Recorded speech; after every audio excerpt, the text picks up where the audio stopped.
Welcome to the Omnia Sol Art Show, the glitch art video podcast hosted by Omnia Sol.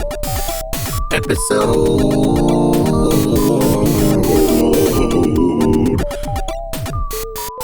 26. Reach for the stars. Reach for the stars.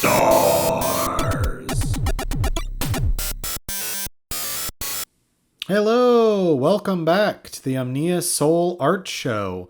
Before we get started, I just want to go ahead and give an extra flashing lights warning for photosensitive people, because on this episode I did some glitches that there's a lot more like strobing effects on this week's episode than on usual episodes of the Omnia Sol Art Show. So just want to start by giving that warning. Welcome to the Omnia Sol Art Show. I, of course, am your host, Omnia Sol. And on the Omnia Sol Art Show, also known as TOSAS, we glitch some footage, whether that be from VHS tapes, DVDs, found footage that I take. Sometimes I interview artists and use their footage. But on this week's episode, I've got some great news for you all. As many of you know, on the last week's episode, I was kind of frustrated because I got a flat screen CRT and could not figure out how to use it at all because I kept getting this blue screen of death. Fortunately for me, and fortunately for the show, I figured it out with a little help from a YouTuber named Yovozol. I'm not sure if that's how you pronounce it, but anyways, really cool glitch artist, video maker, YouTuber, Instagram, everything. I will link their YouTube in the show notes because it really helped me out, because there was some tutorial videos about glitch art and about different ways to like capture glitch art. And in one of the videos mentioned offhand about the blue screen of death and how if it is an actual CRT, there should be a setting in the menu to go in and turn that off. And that's what I did. Used my universal remote, went to the menu screen and turned off the blue screen of death. So now I can use this TV for glitch art. One thing I noticed right away though is that I guess TVs are similar to musical instruments in that any musical instrument you use, you don't want every trumpet to sound the same, but some trumpets are going to sound different than other trumpets. I don't know if that's the best analogy, but what I'm trying to say is that my circuit benders react differently to this TV than they do to my other TVs, in that some of the glitches that I throw at it, instead of getting the normal rolling that I get when I'm doing pretty heavy glitches, this TV seems to be very sensitive, and any kind of glitches I throw at it, I get this side to side that you'll see throughout the episode that's going right now, and a lot more black and white and brighter colors too. It's very interesting. So I think what I will do is continue to use this TV for certain glitches, but switch back to the my Sylvia. So we will use Zane. Zane is another weapon in the arsenal, in the glitch craft arsenal of the Omnia Sol Art Show. We will use this TV Zane, but we're not giving up on old Sylvia here, because Sylvia provides certain glitches that Zane cannot, because Zane has this constant kind of rolling feature that is, the glitches are harder to stabilize on Zane than they are on Sylvia. But it's great that I get to use it. It is a W in a long stream of L's. Seemingly L's that I was taking last week with technology not working out. So we will take any W we can get on the Omnia Sol Art Show. So tonight, the title of the episode is Reach for the Stars, because that's the subsequent theme of the episode is reaching for the stars. That's our Monday motivation, because here at the Omnia Sol Art Show, we are always trying to reach for the stars.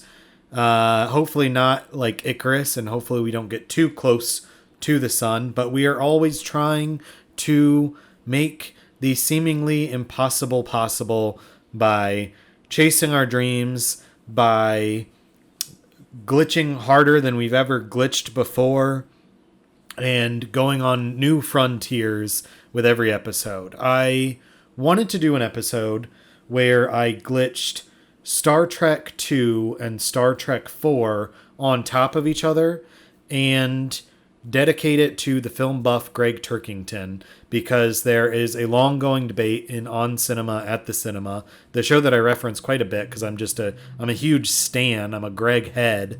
But there's an ongoing debate between Greg and Tim on which Star Trek took place in San Francisco. Obviously, I got to side with Greg. It's Star Trek 2, The Wrath of Khan, because the voyage home, their home is in space. Why would that be the one where they go to San Francisco? It doesn't make any sense. So my original idea for the episode was to glitch these two movies on top of each other and to dedicate the episode to Greg Turkington.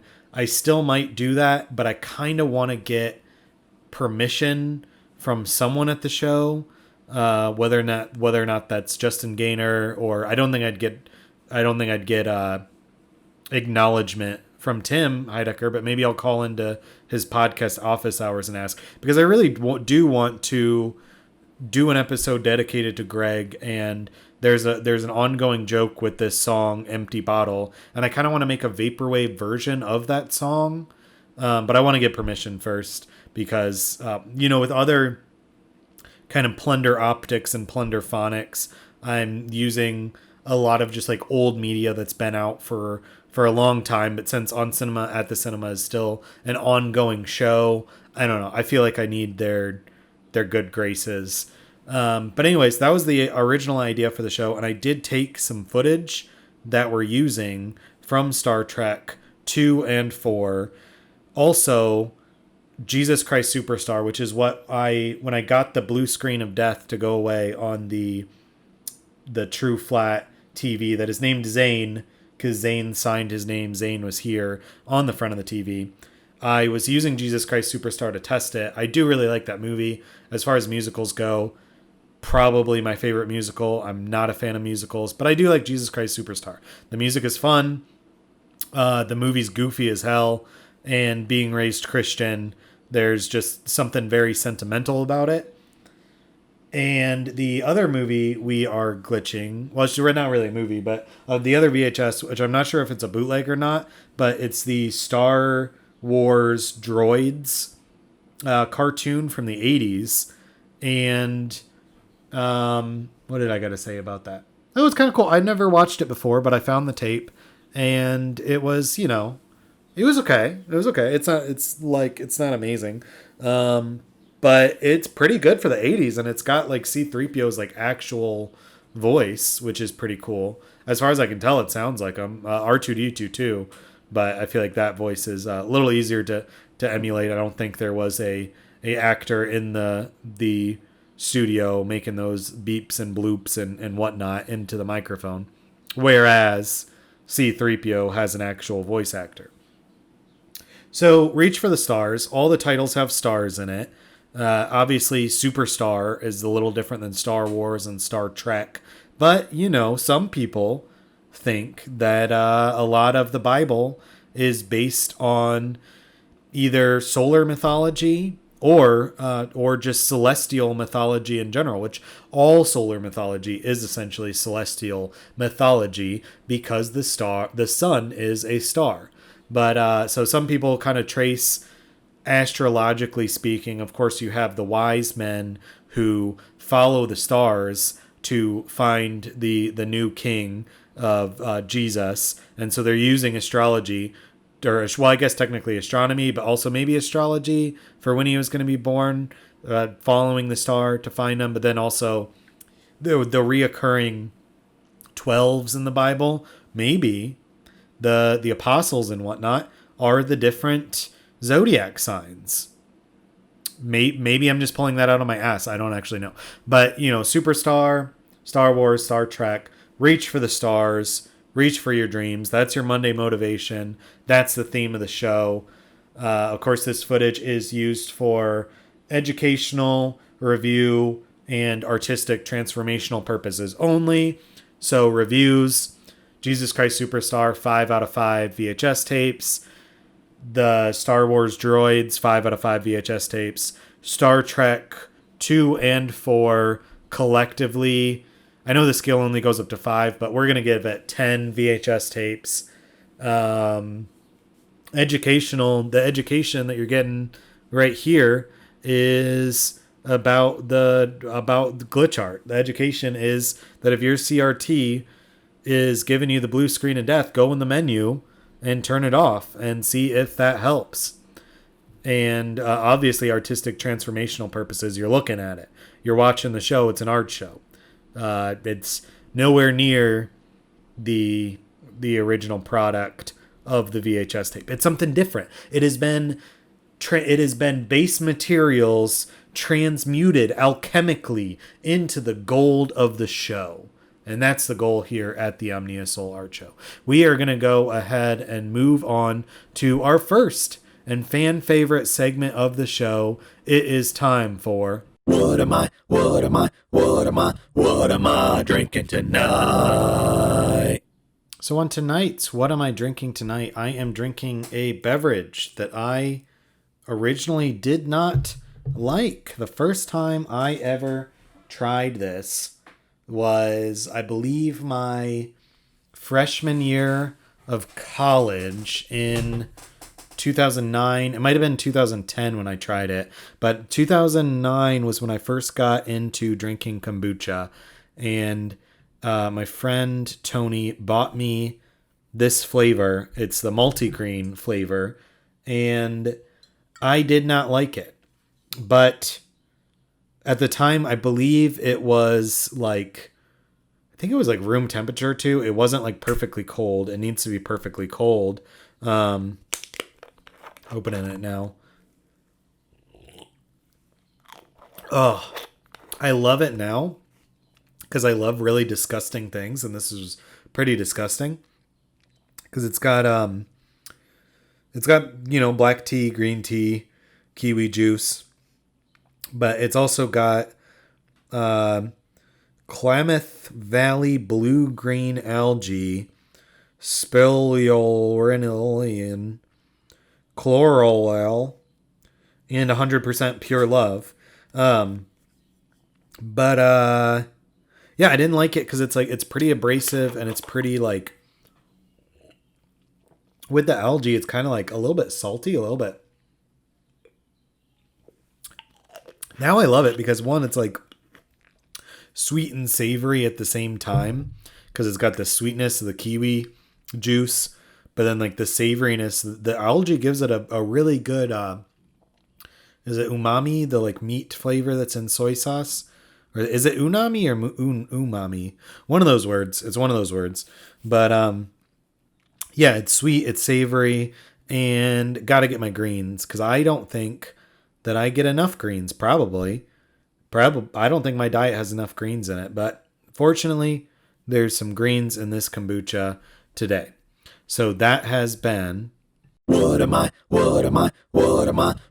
I drinking tonight? All right, we are going to go ahead and move on and play our first song of the night. But before we do, I want to talk a little bit about this song. I don't know why I said obviously. I've been working on a ton of music, a lot of music. My Vaporwave album, Sunshine Tapes, Volume 1, is coming soon.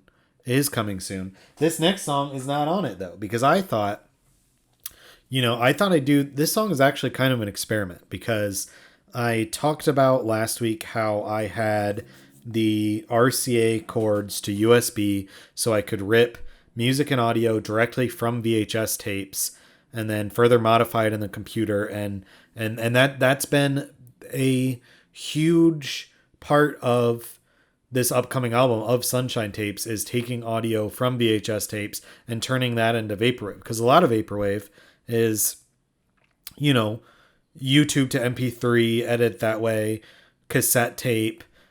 A lot of people do that. I don't know of a lot of vaporwave artists who rip from VHS. I'm sure there is, and I'm sure if I ever got famous and people watch this episode back, people probably troll me in the comments saying, you should have mentioned this artist, you should have mentioned this artist, you should have mentioned this artist who all took audio from VHS. You're not doing anything new. I don't admit to doing anything new. Nothing is new under the sun, under the stars, if we're going to sit with the theme of the episode.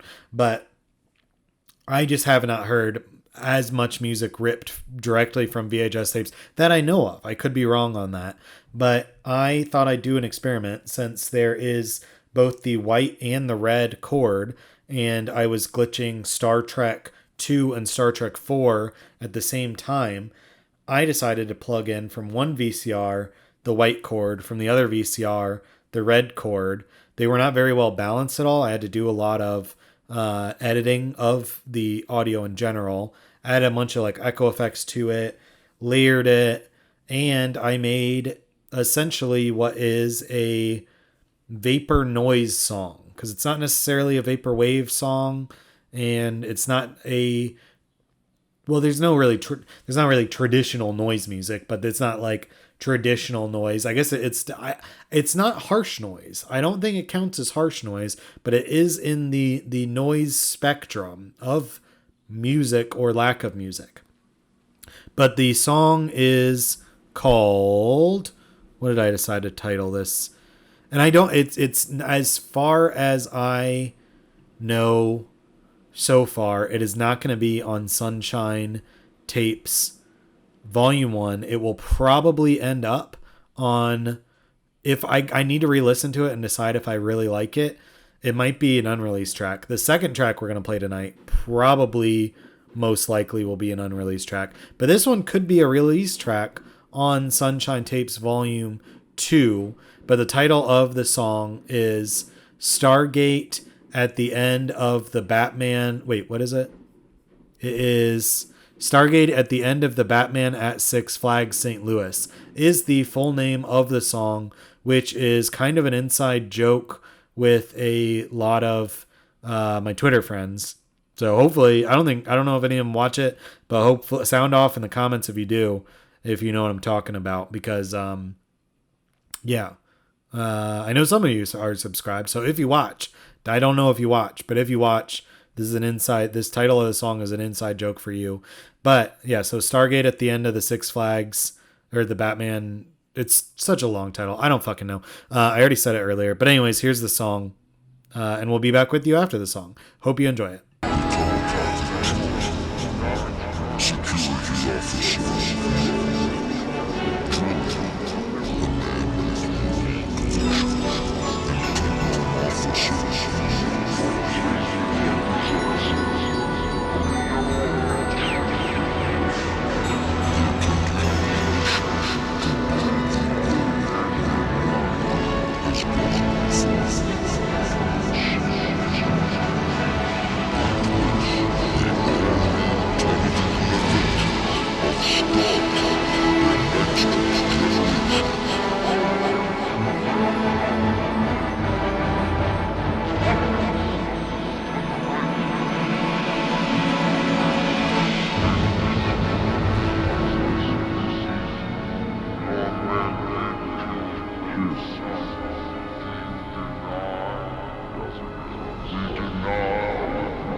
All right. So that was the song was titled Stargate at the end of the Batman at Six Flags St. Louis.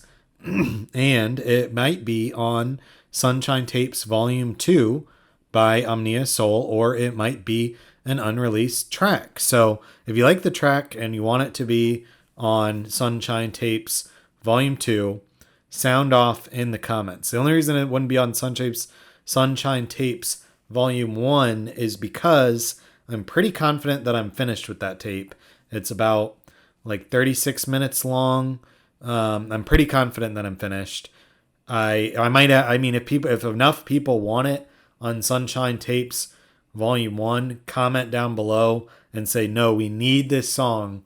We need this song on Sunshine Tapes Volume 1. But if you rather it be on Sunshine Tapes Volume 2, then comment that. If you'd rather it would not be on either, just comment, keep that track unreleased. But anyways, we are going to go ahead and move on to the segment of the show where I read your fortune. It is time for Card of the Show. Now, one way that you know that Card of the Show is not rigged is that if the Card of the Show was rigged, we would probably get the star, because this episode is Reach for the Stars. All the movies have the word star in the name. But I don't think we'll get the star. We will see, though. We will see after I shuffle these tarot cards 3 times whether or not we get the star.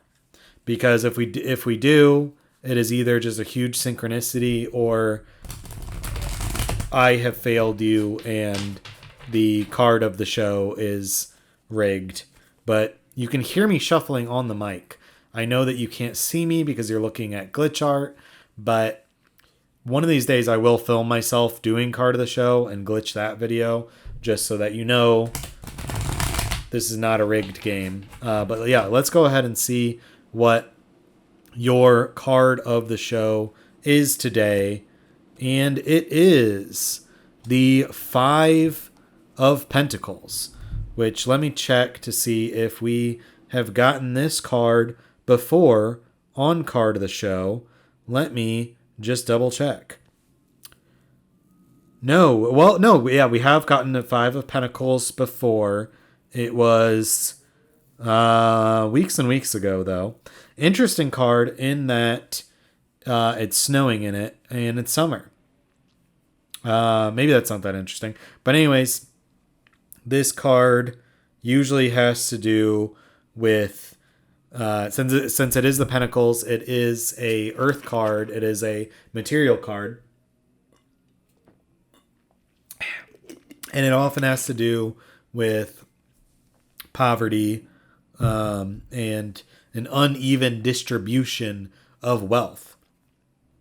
Let's go ahead and see what the book has to say about this card.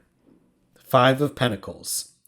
Destitution, loneliness, loss, unemployment, parted lovers, affinity through adversity, dark night of the soul. Things do not look good for you at the moment.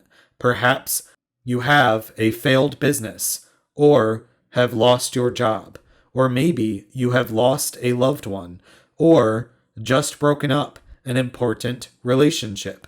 This is when you find out who you really are. This is the time of the dark night of the soul. Now is a good time to analyze your limitations. Even though things may look bad now, there is solace in companionship and in a more spiritual way of life. Others who are in the same situation may be there to help you through this situation. So there you go. That is your card of the show. And we've talked about the Dark Night of the Soul before on the show because we've gotten this card before. If you are going through a Dark Night of the Soul, I think the biggest thing to keep in mind, there are 2 people in the card. You don't got to go through it yourself. Reach out to friends, reach out to loved ones. I know with mental health, it's hard to reach out. I struggle with reaching out. I don't want to reach out most of the time, but reach out. If you can, if you are lucky enough to be able to like afford therapy and have a therapist that's good, because there's a lot of bad therapists out there, obviously. It's not talked about enough. People are like, oh, go to therapy, and they don't mention that like there's a lot of trash therapists out there. Anyways, that's not the point of the card. The point of the card is if you're going through a dark night of the soul, reach out to friends, reach out to family, find people who are going through a similar thing, and keep your head up, cowboy. Keep your head up and reach for the stars, because that is your God of the show. All right, let's go ahead and play our next song of the night. This is the song that probably won't be released unless everyone loves it. If everyone loves it, comment under the video and just say, we love the song with the droids. And I will think about including it on Sunshine Tapes Volume 2. But no promises, but I'll think about it.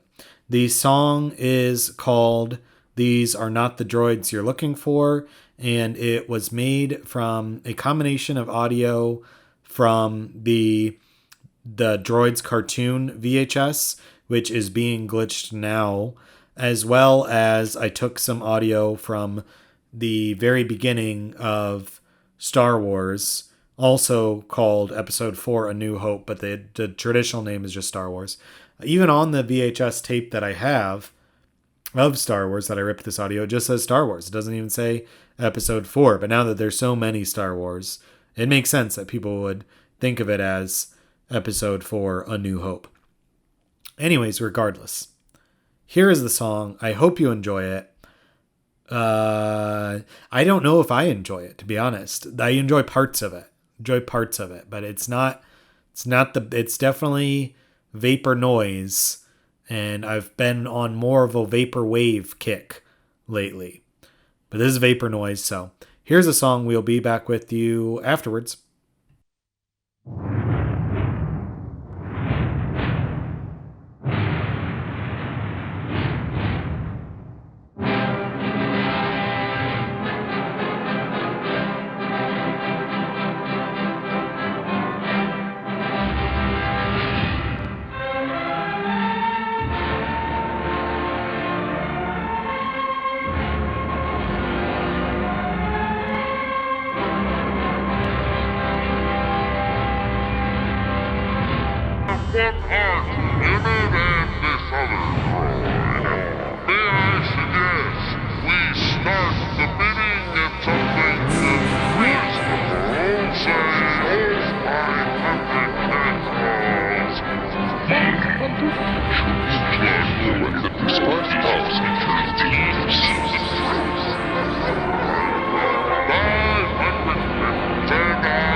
Tell your master I offer to trade my 3,000 petrol mining coins for you, yard food, and NDS.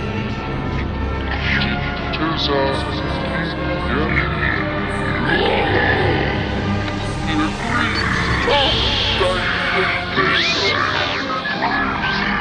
Come on.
What they started.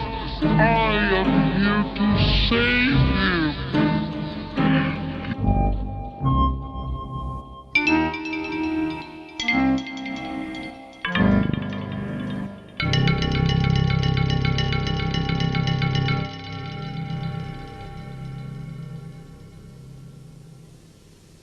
All right, so that song was These Are Not the Droids You're Looking For. And if you are watching the show right now, this is the Glitch Art Video Podcast you've been looking for. Welcome back to the Omnia Sol Art Show. I, of course, am your host, Omnia Sol, still with you on this episode. I didn't switch hosts. Towards the end of the episode, I didn't switch hosts. Still here with you. Anyways, we are going to go ahead and move to the next segment of the show. This is the part of the show where I read from a book. It's time for words. It's time for words. It's time for words. On today's segment of words, we are going along with our theme of stars. And the podcast in general just has a tarot theme because we got card of the show. This is an interesting book that I picked up a few years ago that I have not read all the way through, but I pick up from time to time because it's got some interesting insights. It's called Jung and Tarot, an archetypal journey by Sally Nichols. I'm not sure if that's how you pronounce Sally's name. But anyways, it goes through the major arcana of the tarot and uses Jungian psychology to explain the cards. So since this is the Reach for the Stars episode, we are going to read a little bit from the segment about the star, which is chapter 20. So, chapter 20, The Star, Ray of Hope. Heaven above, heaven below, stars above, stars below. All that is above also is below. Grasp this and rejoice. Alchemical text. In the previous card, we saw two human figures being forcibly ejected from a tower. Although they had lost their former viewpoint and their protective walls, they still had each other, and they still wore the clothes which represented their social identity. In the star, we see for the first time a naked human, stripped of all identification and robbed of every pretension. Her essential self is exposed to the elements, wearing no social persona or mask. She reveals her basic nature. The woman is kneeling beside a stream, pouring water in a ritual way from two red urns, so that one jet of water flows back into the stream and the other falls onto the earth. She appears at the point where the living water of the collective unconscious touches the earth of individual human reality. She is concerned with both, and through her ministrations, the two interact creatively. The water that falls on the earth nourishes whatever seeds lie dormant there. The water from the other jug, now aerated and purified, flows back into the common stream to reify and replenish it. Psychologically speaking, the kneeling figure might be dividing and sorting out insights newly available to consciousness, separating out the personal from the transpersonal. Perhaps she ruminates on the catastrophic event pictured in the Tower of Destruction, meditating on its meaning, both humanly and symbolically. She relates the external happening to the internal psychic situation which it corresponds. From this point in our tarot series, as we shall see, we enter a new dimension of understanding within which life's vicissitudes will be viewed under the aspect of eternity. No longer seen through the narrow aperture of the tower, the world will spread forth new vistas under a wide and starry sky. Aspects of the psyche formerly imprisoned within stone walls and now freed will come down to earth, where they can begin to operate in a more realistic way. In the star, a nature priestess initiates the task of discovering in the events of the terrestrial existence a pattern corresponding to that of heavenly design, one that feels that the rhythm of her pouring is attuned to that of the cosmic dance above. So there you go. That was your reading from the book, From Jung and Tarot, an archetypal journey, archetypal journey. And this has been the segment. It's time for words. It's time for words. It's time for words. All right. Thank you so much for joining me on TOSAS, the Omnia Sol art show, with your host, Omnia Sol. If you like the show and you're watching on YouTube, like and subscribe. If you are watching on Locust Review or Side Street TV, keep doing your thing. I guess if you are watching on Locust, you could or if you're watching on my website, you could click the YouTube and open it in your YouTube app, or open it in a new window and like and subscribe. Either way, like and subscribe if you are able to. Really helps out the show, because still trying. I'm up to unless I lose one, I'm up to 31 subscribers, which means I am, pardon the number, 69 subscribers away from having my own custom URL, which would be pretty cool. Would love to see it. But if you like the show, want to support the show financially, patreon.com/Omnia Sol Art. You can subscribe, get some bonus episodes or some live episodes behind the paywall, as well as if you, depending on how much you subscribe for, I will send you some stickers or a poster. Probably add some more prize tiers to that too, because I'm trying to grow this Patreon. Thank you so much to the Patreon patrons who are already supporting the show. It means so much to me that I'm wondering if the firework that just went off picked up on the mic, but it means so much to me that anyone is watching at all. So thank you so much for joining me on the Omnia Sol Art Show. We will be back with you next week on the show. OmniaSol.art. Can't think of anything else to plug, but you'll see it in the credits, the Bandcamp and whatnot. Anyways, take care. Hope everyone has a great week, and don't forget to reach for the stars.